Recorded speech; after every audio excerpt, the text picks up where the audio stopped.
Assalamualaikum warahmatullahi wabarakatuh. Halo semuanya, perkenalkan nama aku Oktaviani Anissa, biasa dipanggil Ani. Aku berasal dari Universitas Negeri Jember, jurusan Sastra Indonesia, Fakultas Ilmu Budaya. Jadi, pada kesempatan kali ini, aku akan membahas 5 contoh ungkapan tradisional yang ada atau sesuai dengan kehidupan bermasyarakat kita. Tetapi sebelum itu, jangan lupa untuk like, comment, and subscribe video ini, dan jangan lupa untuk share ke teman-teman kalian biar kita sama-sama saling sharing tentang pembelajaran ini. Sebelum aku menjelaskan tentang 5 contoh ungkapan tradisional, ada baiknya kita tahu dulu bukan apa itu arti dari ungkapan tradisional. Jadi, ungkapan tradisional adalah salah satu kajian folklore lisan yang perlu dilestarikan, karena ungkapan-ungkapan tradisional ini banyak mengandung pengajaran-pengajaran, nasihat-nasihat, pendidikan, dan norma-norma yang berlaku di dalam masyarakat. Nah, jadi itu adalah sepenggal atau singkat pengertian dari ungkapan tradisional yang aku jelaskan. Nah, jadi ungkapan tradisional itu tidak luput dari kehidupan sehari-hari kita. Kita dapat menemukan ungkapan tradisional ini di dalam sebuah pengajaran, di sebuah pendidikan, di sebuah norma-norma yang ada di dalam kehidupan bermasyarakat. Nah, kali ini aku akan memperjelas lagi tentang 5 contoh dari ungkapan tradisional. Yang pertama, lambe satu mang hari samerang. Kalian ada yang tahu nggak artinya apa? Jadi artinya itu orang yang sudah berkali-kali dinasihati tapi tidak didengar pula, atau maksudnya gini.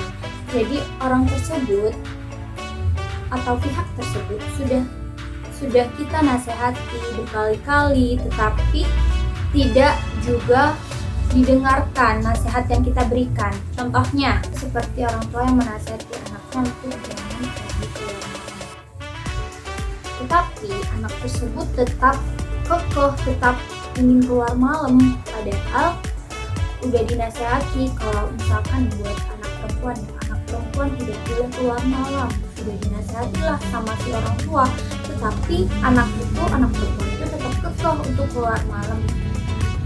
Jadinya pada akhirnya itu yang dinamakan lambe satu mang kari samerang. Yang kedua, contoh yang kedua yaitu sopo sirah sopo insen, menggurui, memerintah, dan mencampuri urusan orang lain tanpa seizinnya. Biarlah masing-masing memiliki pemikiran dan kehendak sesuai dengan keyakinannya sendiri. Nah, jadi contoh yang dapat kita temui itu seperti adanya perceraian misalkan dari orang tua kita. Nah, perceraian dari orang tua kita itu kan pasti memiliki sudah tidak akan bersama lagi, tidak akan bersatu lagi, karena di dalam rumah tangga mereka sudah ada perbedaan prinsip dan perbedaan pandangan untuk kedepannya, sehingga kita sebagai anak lebih baik kita tidak usah mencampuri urusan orang tua kita. Mungkin perceraian adalah salah satu perilaku atau tindakan yang baik untuk perjalanan rumah tangga mereka. Jadi kita sebagai anak lebih baik kita mensupport saja atau membantu menyemangati kedua orang tua. Contoh ungkapan tradisional yang ketiga, kupak pulute orang mangan nangkani. Apa artinya? Jadi arti dari kupak pulute orang mangan nangkani sudah ikut berusaha bareng-bareng, capeknya bareng-bareng, tetapi saat kita sudah berhasil, teman kita tidak ikut merasakan hasilnya tersebut. Contohnya itu seperti ada teman kita nih, kita sama teman kita atau sahabat kita udah mau berjuang sama-sama, mau mengelola bisnis dari nol, terus melakukan semuanya itu bareng-bareng, tetapi hingga ada satu permasalahan yang dimana membuat mereka ini persahabatannya hancur atau retak karena di dalam dua orang ini ada salah satu yang mempunyai teman baru atau kawan baru, sehingga mereka yang mempunyai teman barunya itu pun bersama-sama menghidupkan atau kelola bisnis tersebut dan merasakan kesenangannya. Padahal yang awal temennya itu yang masih sahabat lamanya atau teman lamanya itu, dia tidak merasakan kesenangan atau pencapaian dari bisnis yang mereka sudah kelola dari nol itu. Contoh ungkapan tradisional yang keempat, sak dawa-dawane lorong isi dawa kurung. Artinya, sepanjang-panjangnya lorong masih lebih panjang kerongkongan. Nah, maksudnya itu manusia yang suka menyebarkan informasi atau berita dari mulut ke mulut, berita itu sudah tersebar kemana-mana. Contohnya, seperti ada teman kita sudah percaya bahwasannya dia adalah kepercayaan kita, teman kita. Maksudnya kayak kita percaya kalau misalkan teman kita ini tidak akan memberitahukan rahasia kita kepada orang lain.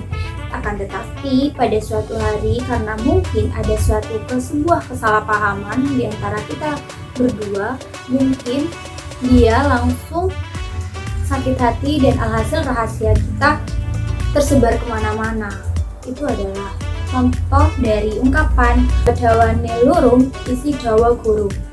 Contoh ungkapan tradisional yang kelima, diwenehi ati grogoh rempelo. Artinya orang yang sudah diberi sedikit tetapi masih minta banyak atau masih minta lebih dari itu. Contohnya seperti ketika kita mempunyai teman dan teman tersebut belum menyelesaikan tugasnya.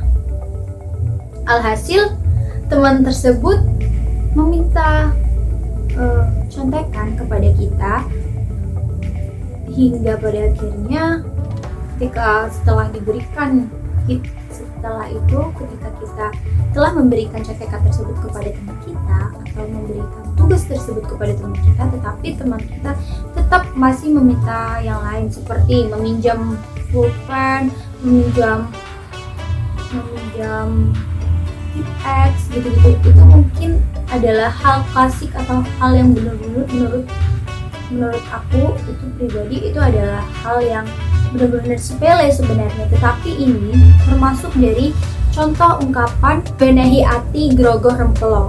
Nah, itu dia teman-teman 5 contoh ungkapan tradisional yang aku sampaikan. Dan 5 contoh tradisional itu menurut kalian relate bukan dengan kehidupan bermasyarakat kita?